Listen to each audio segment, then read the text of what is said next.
भारत की भूमि सदियों से संतों और योगियों की जन्मभूमि रही है। उसी में से एक संत जो देवरावा बाबा हैं। आज हम आपको देवरावा बाबा के जीवन गाथा के बारे में बताएंगे।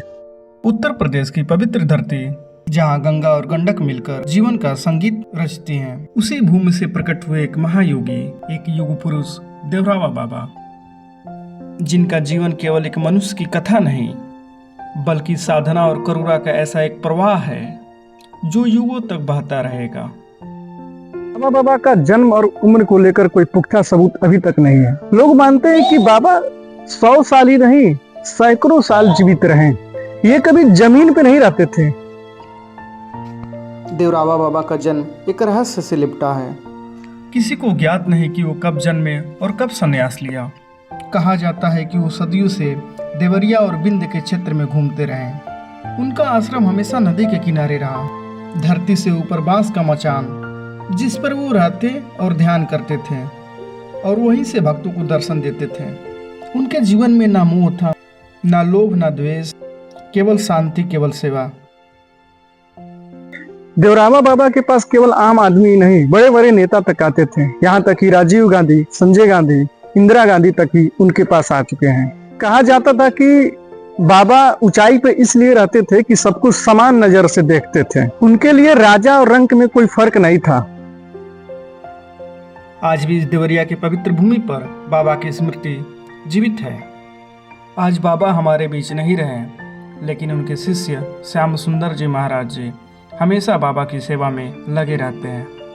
बाबा की कुटिया में आने पर लगता है मानो समय थम गया।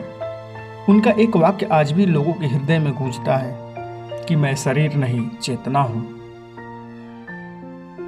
देवरावा बाबा किसी एक काल के साधु नहीं बल्कि युगों के साक्षी हैं।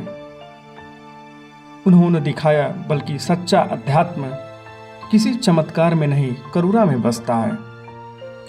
उनकी जीवन की यह कथा हमें याद दिलाती है कि भक्ति, सेवा और सत्य के मार्ग पर चलने वाला कभी अकेला नहीं होता, क्योंकि संतों का आशीर्वाद सदा उसके साथ रहता है। आज बाबा के प्रांगण में मिनट कब घंटों में बदल गया, घंटों कब दिन में बदल गया, पता ही नहीं चला। देवरावा बाबा सिर्फ एक संत नहीं, एक रहस्य थे जिन्हें समय भी नहीं सुलझा सका, और आज भी उनकी छाप इस मचान पर दिखती है। एक बार जब पत्रकार भाई ने बाबा के उम्र के बारे में पूछा तो बाबा ने कहा, ये सब ईश्वर लीन है।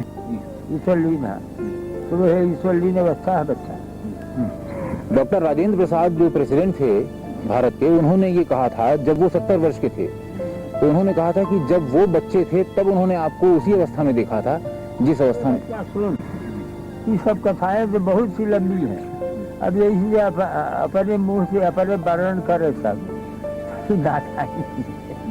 तो हम लिखल हो। अच्छा सुन, तो यानी अवस्था कोई हमारे पूछे तो बताए दे ईश्वर लीन। हाँ, ईश्वर लीन है। हाँ।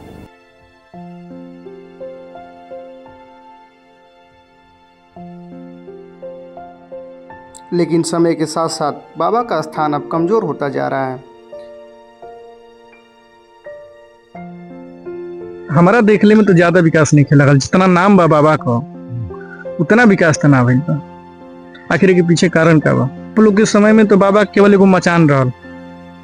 बाबा जोगी रहने वहाँ का, और केवल जोगी नहीं थे, और सब गिरहत आश्रम में वृंदावन चल गए ना, कि वृंदावन से यहाँ आए थे। बाबा को कई जगह स्थान बा, लेकिन मेन जगह ही है। उत्पत्ति यहाँ से बढ़ बा। मचान से मचान यहाँ है। उसके बाद वहाँ का मथुरा वृंदावन जाकर हमने पहले इलाहाबाद प्रयागराज जाकर हमने, काशी भी जाकर हमने, नेपाल में भी जगह होगा बाबा को। आज वो मिर्जापुर में बाब है, चंदौली बातें बनारस। आप बाबा से मिलल बा नहीं? हाँ हाँ, 20 बरिस बाबा के अब देखले बने। तो यहाँ बाबा यहाँ से कहाँ चल गए ना? लास्ट में चल मथुरा वृंदावन, यहाँ से वृंदावन चल गए ना। फिर वहां जाके वो बस गए ना? 89 में। सन 89 में। हाँ, हम्म, 1989 में हम्म, महाराज जी जगह छूट और वहाँ जाके जमुना जी में जल समाधि लेनी 90। जल समाधि ले ली। कुछ लोगों का मत है कि देवरिया के क्षेत्र में रहने से बाबा का नाम देवरावा बाबा हो गया, क्योंकि बाबा अलग अलग क्षेत्र में अलग अलग नाम से जाने जाते हैं। देवरावा बाबा जन सेवा और गौ सेवा को सर्वोपरि धर्म मानते थे। बाबा के प्रांगण में अनेकों गायें हैं।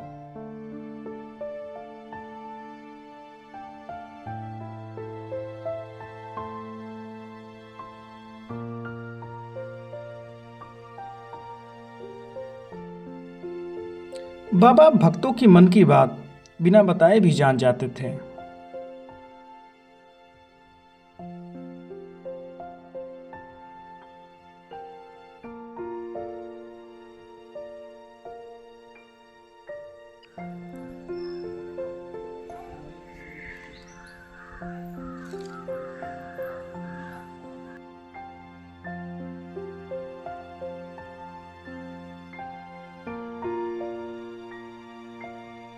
आज बाबा के प्रांगण में मुझे भी गौ सेवा करने का मौका मिला।